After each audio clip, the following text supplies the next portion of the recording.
لاتا ہوں سب سے مین جو نام آتا ہے اس حوالے سے حضرت شیخ عبد القادر جیلانی رحمہ اللہ تعالیٰ. ان کے بہت سے اس حوالے سے کرامتیں آتی ہیں, بہت ساری ایسی باتیں ذکر ہوتی ہیں. چلو کوئی بندہ اس بات پہ اعتراض کر سکتا ہے کیونکہ وہ ہسٹری کی ایک بات ہے, ٹھیک ہے, تو اس کے اوپر بہت سے اختلافات ہو سکتے ہیں. لیکن میں جو مانتا ہوں, میرا جو اپنا ماننا ہے اور جو بہت سے علماء کا بھی ماننا ہے, جو پورا ایک سیٹ اپ بھی اسی کے اوپر ہی کھڑا ہوا ہے, جو مطلب ہمارے اسلامک سسٹم کے اندر, تو وہ یہی ہے کہ یہ چیزیں 100% جھوٹی نہیں ہیں, بلکہ میں کہوں گا اس میں اگر جھوٹ ہے بھی ہے تو میں بھی 20 to 30% جھوٹ ہوگا. کیونکہ ظاہر ہے ایک واقعہ ہو جاتا ہے, وہ 100 بندوں نے دیکھا ہے, 100 بندوں کی اپنی انٹرپریٹیشن ہے, پھر وہ آگے کسی کو کچھ سنائیں گے, وہ آگے کچھ ہوگا, پھر کرتے کرتے کوئی نئی شکل بن جاتی ہے. لیکن جو واقعات ہیں نا وہ ان کی اصل موجود ہے, وہ کچھ نہ کچھ ہے, اور وہ اسلام کے اگینسٹ بھی نہیں جاتا کسی بھی طریقے سے, ٹھیک ہے. اگر کوئی ایسی ان کی کرامت یا ایسی کوئی چیز ہے جو شریعت کے خلاف جا رہی ہے, ٹھیک ہے, تو وہ تو چلو ہم سمجھتے ہیں کہ وہ بات اس پہ بندہ اعتراض اٹھا سکتا ہے, لیکن 90% آف دی ٹائم وہ شریعت کے خلاف نہیں جا رہی ہوتی. اگر کوئی بزرگ اڑ رہے ہیں, اگر ہم یہ مان سکتے ہیں کہ جی گریکس کے اندر لوگ تھے جو اڑ سکتے تھے, ہاں یہ کانسیپٹ تو مطلب چائنیز سب کے اندر اڑنے والے بندوں کا ذکر ہر جگہ پہ ملتا ہے آپ کو.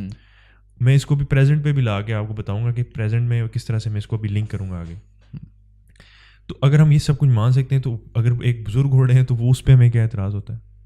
اچھا مانتے نہیں ہیں نا, یہی مسئلہ یہ ہے کہ ٹھیک ہے جیپنیز چائنیز یا گریکس میں کسی کو بھی مطلب آج کا جو ایک انسان ہے اس کا پرسپیکٹیو یہ ہے نا کہ مطلب وہ انہیں یہ لگتا ہے یہ کہانیاں ہی ہیں, مطلب فالس ٹیلز ہی ہیں کہ وہ کیسے اڑ سکتے ہیں, اور وہ مطلب اچھا اس میں پھر میں ایک اور چیز سے آپ کو کرتا ہوں واقعہ معراج سے, لیکن اس میں پھر وہ آ جاتا ہے کہ معجزہ والی بات. لیکن پھر میں آپ کو تھوڑا سمجھاتا ہوں کہ یہی قرآن کے اندر بھی ایک منٹ, قرآن کے اندر بھی جدھر ذکر آتا ہے نا وہ یہ آتا ہے کہ ہم نے اس اپنے نبی کو اس کی جگہ جہاں پر وہ موجود تھا وہاں سے لے کے ادھر تک پہنچایا, مسجد اقصیٰ تک, پھر اس کے آگے وہاں سے وہ براق پہ جاتے ہیں آگے. یہاں سے وہاں تک کا جو ذکر ہے نا وہ اس طرح نہیں ملتا ہمیں کہ جی وہ براق پہ گئے تھے, وہ ان کو ہی ڈائریکٹ وہاں پہ کرایا گیا تھا. یہ جو چیز ہے مطلب یہ اس فزیکل ریم کے اندر بھی موجود ہے, پاسبل ہے چیز, اس کا مطلب یہ ہے. پھر وہاں سے جو براق پہ لے کر گئے آگے سارا, وہ تو چلو ہم اس کو نہیں کرتے کہ وہ اس پہ بندہ اعتراض کر سکتا ہے کہ جی اڑنے والی بات کو میں کر رہا ہوں, یا ٹیلی پورٹ بھی خیر نہیں ہے, وہ اڑتے ہوئے گئے ہیں, اڑتے ہوئے مطلب کہ کیونکہ انہوں نے رستے میں بہت ساری چیزیں دیکھی ہوئی بھی ہیں, ٹھیک ہے. وہ بعد میں جب کفار ان سے پوچھتے ہیں کہ اچھا یہ ہوا تھا, تو وہ پھر ان کو بتاتے ہیں کہ یہ ہوگا, پھر فلاں قافلہ ہے جو آ رہا ہے وہ رستے میں, وہ بھی اتنے دنوں میں پہنچ جائے گا, اتنے دنوں کی مسافت میں ہے, یہ وہ سارا کچھ. تو مطلب وہ فزیکلی انہوں نے چیز کی تھی, اس کے آگے بھی تو فزیکلی کیا تھا نا, لیکن اس کے اوپر چلو ہم نہیں جاتے کیونکہ وہ براق کے اوپر تھا.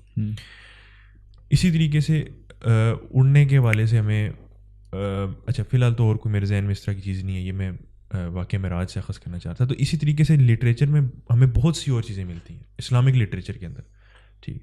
اس پہ چلو اختلاف ہو سکتا ہے, لیکن یہ چیز اختلاف اس بات پہ ہو سکتا ہے کہ اس کی اوتھینٹسٹی کتنی ہے, لیکن یہ چیز شریعت کے خلاف نہیں جاتی ہے, یہ ہائیلی پاسبل ہے.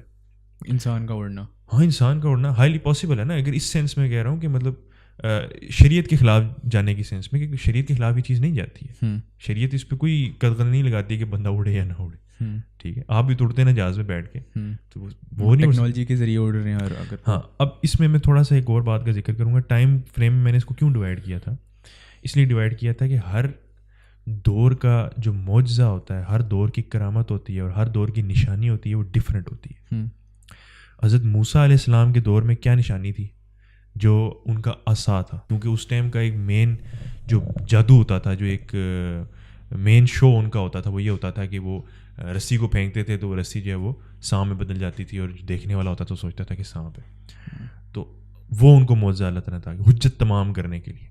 تو جیسے ہی انہوں نے عصا پھینکا, سارے جو ان کے اس کے درباری تھے وہ سب مسلمان ہو گئے, جو جادوگر تھے وہاں پہ, کیونکہ ان کو پتہ تھا کہ یہ جادو نہیں ہے, یہ ایک معجزہ ہے.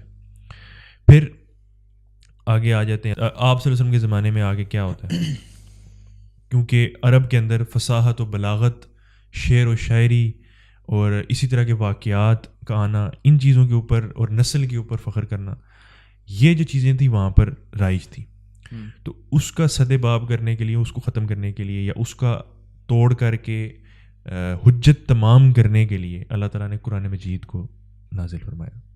اور کرامت آپ صلی اللہ علیہ وسلم کی اصل کون سی تھی, معجزہ کیا تھا؟ قرآن مجید. اس کے علاوہ اور بھی معجزات کیے ہیں انہوں نے. ٹھیک ہے, پتھر جو ہے وہ بولنا شروع ہو جاتے ہیں, درخت جو ہے وہ چل کے آپ صلی اللہ علیہ وسلم کو سلام کر کے پھر جاتا ہے واپس. یہ بہت ساری چیزیں. سب سے بڑا جو ایک معجزہ جو ہوتا ہے نا, وہ اس میں سب سے بڑا جو معجزہ جو پرسیو کیا جا رہا ہے نا, اور جس کے بارے میں میرے خیال سے اتنی بات بھی نہیں کی جاتی ہے, مطلب میں نے کافی کم لوگوں کو سنے اس کے بارے میں بات کرتے ہوئے, کہ آپ صلی اللہ علیہ وسلم نے جو چاند کے 2 ٹکڑے کر دیے تھے, اور پھر چاند واپس جڑا ہے 2 ٹکڑے ہونے کے بعد. تو مطلب میرے خیال سے یہ بہت بڑا ایک معجزہ ہے. وہ میں یہ کہہ رہا ہوں نا, یہ اس طرح کے بڑے معجزات ہیں, لیکن اصل معجزہ قرآن مجید کو کیوں کہا گیا؟ کیونکہ اس دور کے حساب سے جو حجت تمام کرنے کے لیے چیز ریکوائرڈ تھی, وہ ایسا لٹریچر تھا کہ جس کو وہ بھی مانے کہ یہ خدا کی طرف سے ہے. ایک امی بندے نے جو پڑھنے لکھنا نہیں جانتا, وہ ایسی باتیں نہیں کر سکتا. اسی طریقے سے جب ہر دور کے اندر یہ چیز ہو رہی ہے, تو جب یہ آج کے دور کے اندر بھی اس کو میں لے کے آؤں گا کہ ایک ڈفرینٹ طریقے سے حجت تمام ہونے کے اس میں آتی ہے. اسی طریقے سے جو جب یہاں پر یہ چیز ہو رہی ہے, مطلب میں نے بتایا کہ ہر دور میں ہو رہا ہے, تو اب جو اس کے بعد دور آیا آپ صلی اللہ علیہ وسلم کے بعد, اس دور میں بھی جو سارا ڈائنامکس تھے, سارا کچھ تھا, اس کے اندر بندوں کا اڑنا, کیونکہ اسی دور کے اندر یہ اچانک ہمیں سارا یہ ریفرنسز اس طرح کی چیزیں ملنا شروع ہوئی, واقعات آنا شروع ہو جاتے ہیں. وہ ایسا کیوں ہوتا ہے؟ کیونکہ میں بھی اللہ تعالیٰ نے اس دور کے اندر یہ چیز فٹ سمجھی کہ اس دور کے اندر حجت تمام کرنے کے لیے یہ پاورز یا یہ کیپبلٹیز میرے بندوں کے اندر ہونا ضروری ہے. اسی لیے اسی دور کے اندر ہمیں سارا کچھ ملتا ہے. تو آج کے دور کے اندر ڈفرینٹ طریقے سے ہوگا, قیامت کے قریب آگے کچھ اور ہو جائے گا. تو ہر دور کے اندر جا کے مختلف طریقوں سے حجت تمام ہوتی ہے, مختلف چیزیں ریکوائرڈ ہوتی ہیں حجت تمام کرنے کے لیے. تو اللہ تعالیٰ ہر دور میں ایک نیا کرامت اور نئی معجزات رکھتے ہیں. تو اس سینس میں یہ ہائیلی پاسبل ہے کہ اس دور میں یہ چیز ریکوائرڈ ہو, اس وجہ سے اللہ تعالیٰ نے یہ پاورز یا یہ چیزیں ان کو عطا کی ہوں. اور جو سب سے مین چیزیں میں بات کرتا ہوں, وہ اس میں کر رہا ہوں, وہ یہ ہے کہ یہ چیزیں, یہ سپر ہیومن پاورز ہونا, سپر ہیومن کیپیبلٹیز ہونا, یہ شریعت کے خلاف نہیں جاتی ہیں. ٹھیک ہے, یہ اسلام کے خلاف نہیں جا رہی کہ یہ نہ ہو کہ یہ کوئی نہیں کہہ سکتا کہ اچھا اس بندے کے پاس سپر پاورز کی ہم بات کر رہے ہیں تو یہ تو اسلام مخالف بات ہوگی. ہے اسلام مخالف بالکل بھی نہیں ہے, بلکہ یہ عین اسلام والی ہی بات ہے.